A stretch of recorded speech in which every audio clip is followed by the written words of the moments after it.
So can you say something on that? Yes.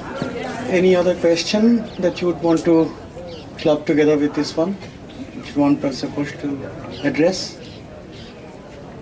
Okay, let me first answer that he was asking about the tax on the EPF and PPF in the latest budget, which he expressed very sweetly. He said, I'm going to exempt from taxation 40%. He didn't mention that, therefore, I'm adding a tax of 60% of it. Now, this is in fact very nefarious, because as you know, the idea is really to shift people away from a stable source of retirement income into a very unstable and volatile source. Why is that? Because you see, if you invest in mutual funds and various market-driven things and so on and so forth, or all these insurance policies, you really are prone to the volatility of the market.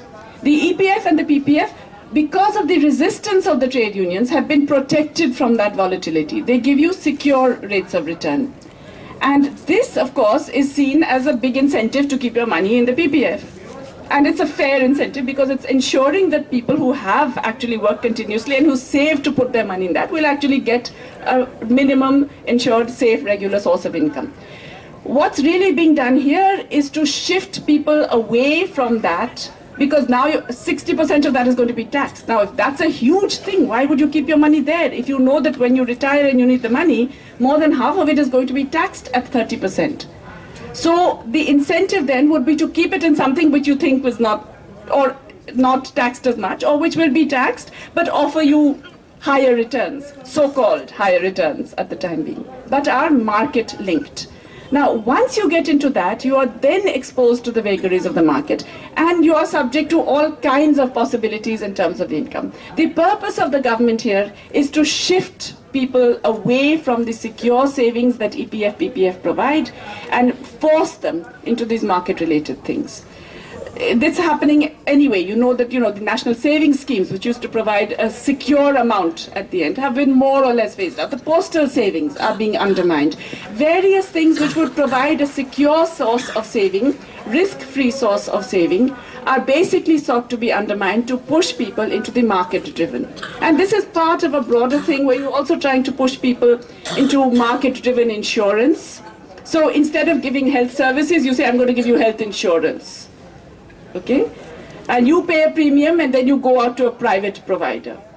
Instead of giving proper incentives for crop production by giving a minimum support price and some support on inputs and so on, you say, I'll give you crop insurance, which you pay the premium, I'll help you a little bit with the premium, and then we'll see if that private company will give you the return when you need it, and so on. So there are various ways in which, in fact, it's really pushing people into these financial sector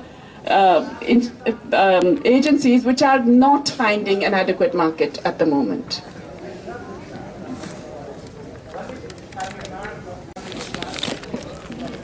Whenever we talk of taxpayers' money coming to the education or health funding, so there's been a lot of noise over a period of time of how we are wasting the taxpayers' money. So in the budget statement, I'm not pretty much sure how the revenue foregone is clearly mentioned.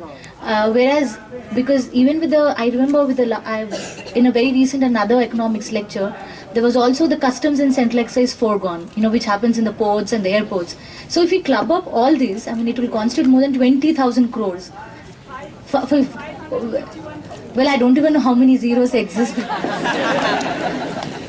Okay, let me get what I mentioned as this, so-called tax incentives in the budget.